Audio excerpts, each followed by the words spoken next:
In the beginning was the Word, and the Word was with God, and the Word was God. In him was life, and that life was the light of all mankind. The light shines in the darkness, and the darkness has not overcome it.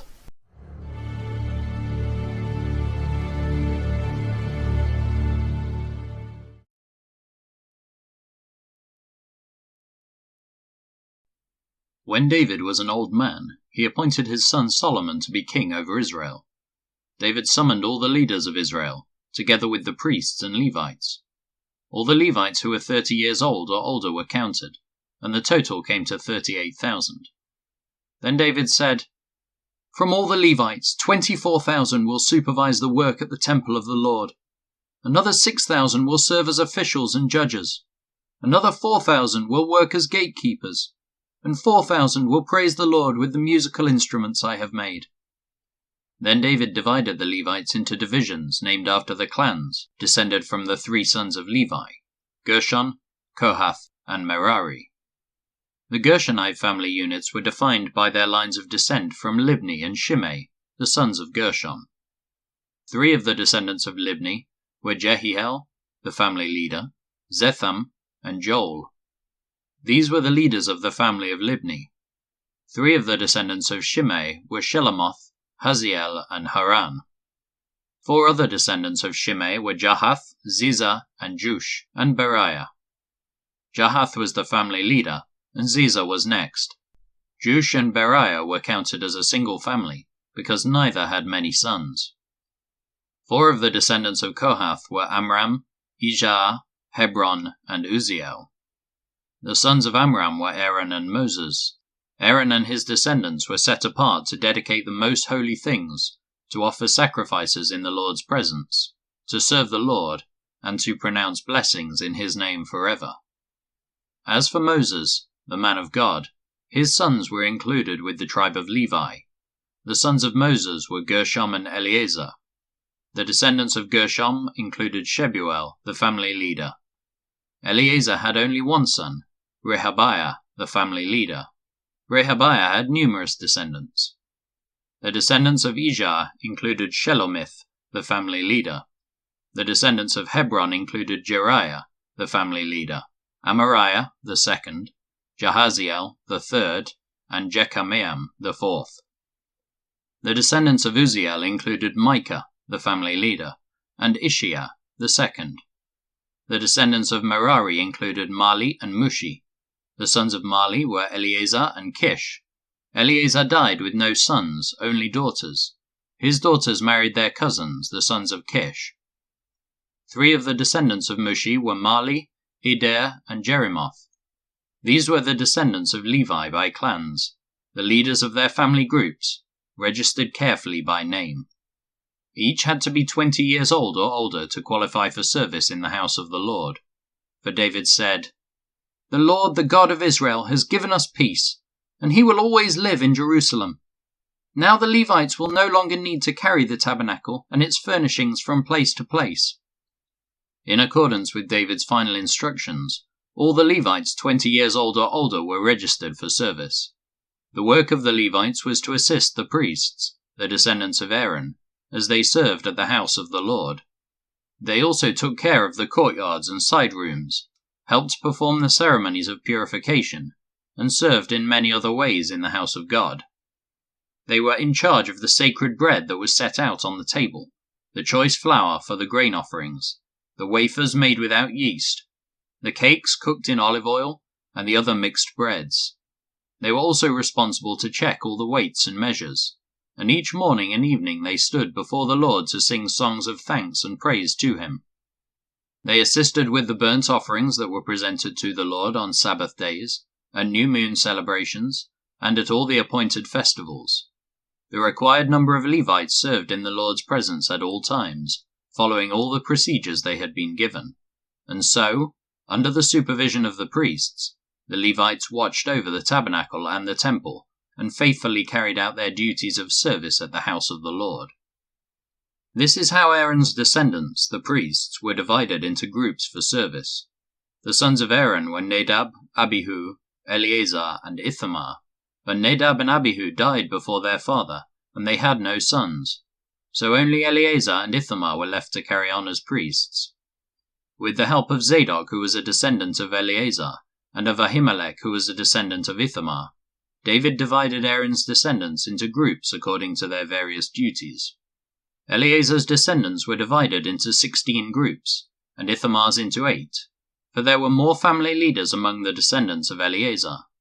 All tasks were assigned to the various groups by means of sacred lots, so that no preference would be shown, for there were many qualified officials serving God in the sanctuary from among the descendants of both Eleazar and Ithamar. Shemaiah, son of Nethanel, a Levite, acted as secretary and wrote down the names and assignments in the presence of the king, the officials, Zadok the priest, Ahimelech son of Abiathar, and the family leaders of the priests and Levites. The descendants of Eleazar and Ithamar took turns casting lots. The first lot fell to Jehoiarib, the second lot fell to Jediah, the third lot fell to Harim, the fourth lot fell to Seorim, the fifth lot fell to Malchijah, the sixth lot fell to Miamin, the seventh lot fell to Hakkoz, the eighth lot fell to Abijah, the ninth lot fell to Jeshua, the 10th lot fell to Shechaniah, the 11th lot fell to Eliashib, the 12th lot fell to Jachim, the 13th lot fell to Huppah, the 14th lot fell to Jeshebeab, the 15th lot fell to Bilgah, the 16th lot fell to Immer, the 17th lot fell to Hezir, the 18th lot fell to Hapizez, the 19th lot fell to Pethahiah, the 20th lot fell to Jehezkel, the 21st lot fell to Jachin, the 22nd lot fell to Gamul, the 23rd lot fell to Deliah, the 24th lot fell to Maziah. Each group carried its appointed duties in the house of the Lord, according to the procedures established by their ancestor Aaron, in obedience to the commands of the Lord, the God of Israel. These were the other family leaders descended from Levi. From the descendants of Amram, the leader was Shebuel. From the descendants of Shebuel, the leader was Jediah. From the descendants of Rehabiah, the leader was Ishiah. From the descendants of Ijah, the leader was Shelomith. From the descendants of Shelomith, the leader was Jahath. From the descendants of Hebron, Jeriah was the leader. Amariah was second, Jahaziel was third, and Jekameam was fourth. From the descendants of Uzziel, the leader was Micah. From the descendants of Micah, the leader was Shamir, along with Ishiah, the brother of Micah.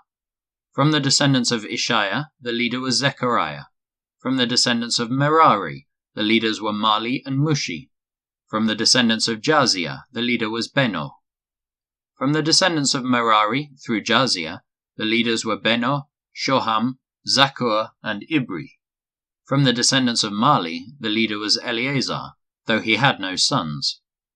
From the descendants of Kish, the leader was Jeramiel. From the descendants of Mushi, the leaders were Mali, Eder, and Jeremoth.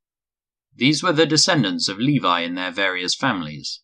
Like the descendants of Aaron, they were assigned to their duties by means of sacred lots, without regard to age or rank. Lots were drawn in the presence of King David, Zadok, Ahimelech, and the family leaders of the priests and the Levites. David and the army commanders then appointed men from the families of Asaph, Heman, and Jeduthun to proclaim God's message to the accompaniment of lyres, harps, and cymbals. Here is a list of their names and their work. From the sons of Asaph there were Zakur, Joseph, Nethaniah, and Asarela. They worked under the direction of their father Asaph, who proclaimed God's messages by the king's orders. From the sons of Jeduthun there were Gedaliah, Zeri, Jeshiah, Shimei, Hashabiah, and Mattithiah, 6 in all. They worked under the direction of their father Jeduthun, who proclaimed God's messages to the accompaniment of the lyre, offering thanks and praise to the Lord. From the sons of Heman there were Bukkah, Mattaniah, Uzziel, Shubael, Jerimoth, Hananiah, Hanani, Eliathah, Gidalti, Romamti-Ezer, Joshbekashah, Malothi, Hothiah, and Mahazioth. All these were sons of Heman, the king's seer, for God had honored him with 14 sons and 3 daughters. All these men were under the direction of their fathers, as they made music at the house of the Lord. Their responsibilities included the playing of cymbals, harps, and lyres at the house of God. Asaph, Jeduthun, and Heman reported directly to the king. They and their families were all trained in making music before the Lord, and each of them, 288 in all, was an accomplished musician. The musicians were appointed to their term of service by means of sacred lots, without regard to whether they were young or old, teacher or student. The first lot fell to Joseph of the Asaph clan, and 12 of his sons and relatives. The second lot fell to Gedaliah, and 12 of his sons and relatives. The third lot fell to Zaccur, and 12 of his sons and relatives. The fourth lot fell to Zeri, and 12 of his sons and relatives. The fifth lot fell to Nethaniah, and 12 of his sons and relatives. The sixth lot fell to Bukiah, and 12 of his sons and relatives. The seventh lot fell to Asarela, and 12 of his sons and relatives. The eighth lot fell to Jeshiah, and 12 of his sons and relatives. The ninth lot fell to Mattaniah, and 12 of his sons and relatives. The 10th lot fell to Shimei, and 12 of his sons and relatives. The 11th lot fell to Uzziel, and 12 of his sons and relatives. The 12th lot fell to Hashabiah, and 12 of his sons and relatives. The 13th lot fell to Shubael, and 12 of his sons and relatives. The 14th lot fell to Mattithiah, and 12 of his sons and relatives. The 15th lot fell to Jerimoth, and 12 of his sons and relatives. The 16th lot fell to Hananiah, and 12 of his sons and relatives. The 17th lot fell to Joshbekashah, and 12 of his sons and relatives. The 18th lot fell to Hanani, and 12 of his sons and relatives. The 19th lot fell to Malothi, and 12 of his sons and relatives. The 20th lot fell to Eliathah, and 12 of his sons and relatives. The 21st lot fell to Hothair, and 12 of his sons and relatives. The 22nd lot fell to Giddalti, and 12 of his sons and relatives. The 23rd lot fell to Mahazioth, and 12 of his sons and relatives. The 24th lot fell to Romamti Izer, and 12 of his sons and relatives.